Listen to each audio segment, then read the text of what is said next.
Liam Cullen, what does Swansea City mean to you? Everything in terms of football and life, really. Went to the Vetch when I was a kid. I think it was 4 years old, the first game, York City at home. 0-0 draw, so Dad said, do you really want to go again? And yeah, it was every week from then really until I joined when I was 8. Even when I'm injured, I'm always at the ground early, watch the boys warm up. Like, I try and go when I'm not in the squad, or when I wasn't in the squad when I was injured, I like to sit up the top because I want to feel the atmosphere a little bit. Just trying to be a bit of a fan again, really. On the pitch, how would you describe the season you've had so far? Yeah, up and down a little bit. I think we were 8th going into the first international break, and there was a really good feeling about the place, and obviously our form and our levels dipped, which isn't really ideal, but the club decided to make a change. And since the new manager's come in, he's been so good. He brings such an energy to the place. He's so enthusiastic. But at the same time, he brings real high level of detail to his coaching. I think everyone's seen the level of intensity and the running that he's brought to the team. The way we counter-press, the way we win the ball back high, gives us such a good opportunity to go and create chances whilst already being high up the pitch. Obviously, we've got a long way to go in terms of our performances and things he wants to add to our game. And hopefully we'll see that in the short future and the long term. How does he compare with Craig Bellamy? Out of possession, it is very, very similar.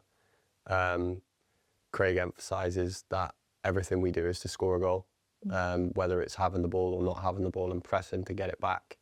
I think we've done that on quite a lot of occasions here since the manager's come in.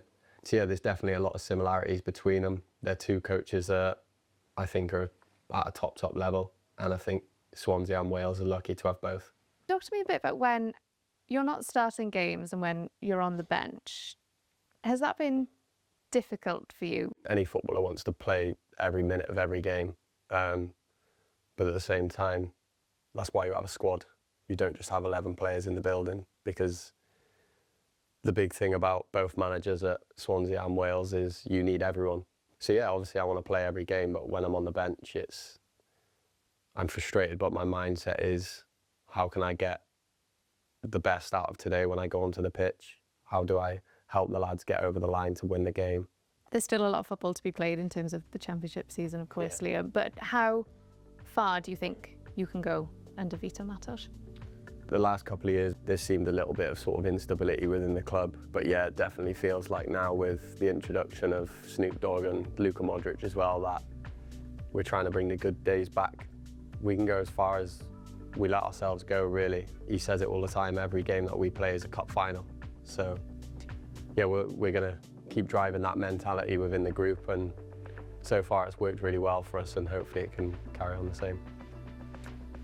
Wales. Liam, you've got kind of a big month ahead. Yeah, a little bit. What does playing for Wales mean to you? Yeah, I think it's the pinnacle for me. I love going away. I love the training, the football, working with the players that we have in the squad. I was probably one of the later ones in terms of age to get into the squad, and I never used to like seeing the team and not being there. So yeah, once I got in the squad, I tried to make every opportunity count, and yeah, I don't know how many caps I've got now, but to have made as many as I have is really proud for me and my family, so hopefully I'll be able to make a few more. Talk to me about the relationship and I guess the guidance that Craig Bellamy has given you as well since he came in. You alluded to it just now. He's changed the way that you watch football. So in what sense exactly?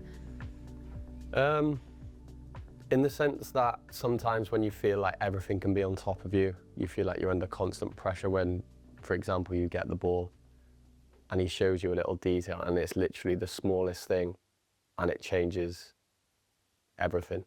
The smallest detail can give you so much more time on the ball. So it's not just moving to sort of get yourself on the ball, it's moving to find someone else that maybe can go and attack a space that they've left. He's constantly thinking about how he can get the best out of the team, not just an individual. That's why we've done so well under him. Bellamy came out after the North Macedonia game and very publicly was full of praise for you, said how intelligent you are as a player, and sort of brought up the nonsense, he called it, in terms of the criticism that you get sometimes. You know, what was it like for you to hear that? It's obviously a nice thing to hear. It gives you that extra little bit of confidence to know that you've had a good game or you've been playing well. That game, you didn't get the headlines, you didn't get one of the goals, but Bellamy said, but the work that you do is what allows all the other forwards to be able to deliver. I just try and be as selfless as I can. People like that, H, Brooksy, Bren, they're playing at the top level in the Premier League, and you can see the season that Harry's had. If you've got him in front of you, then why would you not try and move into spaces or give the ball to him in a space where he can go and do what he's been doing on a weekly basis? It was one of them games we had to win to get a home playoff, so it was just about doing everything we can to win that game, and it was a really good performance that night. A huge home playoff to come, Liam. First of all, against Bosnia, and then we'll wait and see what happens after that. How excited are you? Because, oh my word, it's just, it's such a momentous occasion. Yeah, it's massive.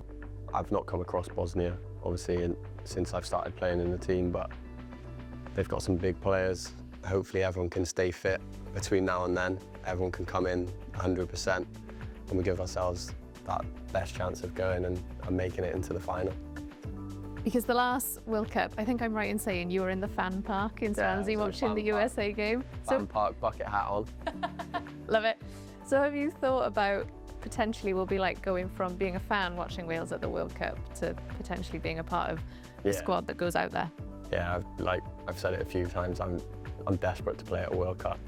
My first call up in the March after the World Cup, so I missed out by one camp, which obviously is a little bit gutting, but the way the World Cup went last time for the group, like people say on camp, obviously it didn't go well for us, so I think everyone's really keen to get that chance to go and sort of put it right and give a better version of Wales, so to speak. So yeah, hopefully we can go and give ourselves a chance of doing that.